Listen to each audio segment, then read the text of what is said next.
दिल्ली में करारी शिकस्त के बाद अब आम आदमी पार्टी और अरविंद केजरीवाल आने वाले 2 साल में होने जा रहे सभी विधानसभा चुनाव की तैयारी कर रहे हैं।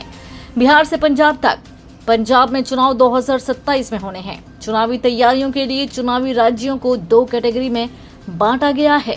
एक कैटेगरी वो है जिन राज्यों में अरविंद केजरीवाल खुद चुनाव कैंपेन को लीड करेंगे, लेकिन बिहार को दूसरे कैटेगरी में रखा गया है, जहां आम आदमी पार्टी स्थानीय नेताओं के भरोसे चुनाव लड़ेगी।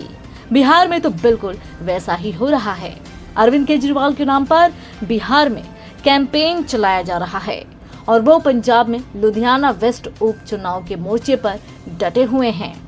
दिल्ली विधानसभा चुनाव में आम आदमी पार्टी को कांग्रेस के खिलाफ इंडिया ब्लॉक के 2 राजनीतिक दलों का खुला सपोर्ट मिला था, लेकिन बिहार चुनाव में अरविंद केजरीवाल की पार्टी विपक्षी गठबंधन के खिलाफ मैदान में कूदने जा रही है।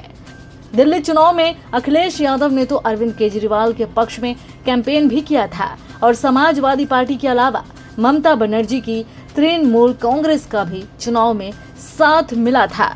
आम आदमी पार्टी बिहार की सभी 243 सीटों पर यानी कि विधानसभा सीटों पर चुनाव लड़ने की तैयारी कर रही है, जो कि बहुत बड़ी बात है। और किसी भी राजनीतिक दल के साथ किसी तरह के गठबंधन न करने की घोषणा भी कर दी गई है। जिस राजनीतिक पार्टी का दिल्ली में ही सबसे मजबूत आधार रहा हो और वो ही वहीं से सत्ता गंवा चुकी हो और अब वही पार्टी एक ऐसे राज्य में सभी सीटों पर चुनाव लड़ने की तैयारी कर रही हो जिसका कोई जातीय आधार नहीं है, तो फिर ऐसे चुनाव लड़ने का मकसद क्या समझा जाए। बिहार चुनाव में आम आदमी पार्टी किसे टिकट देती है, देखना होगा।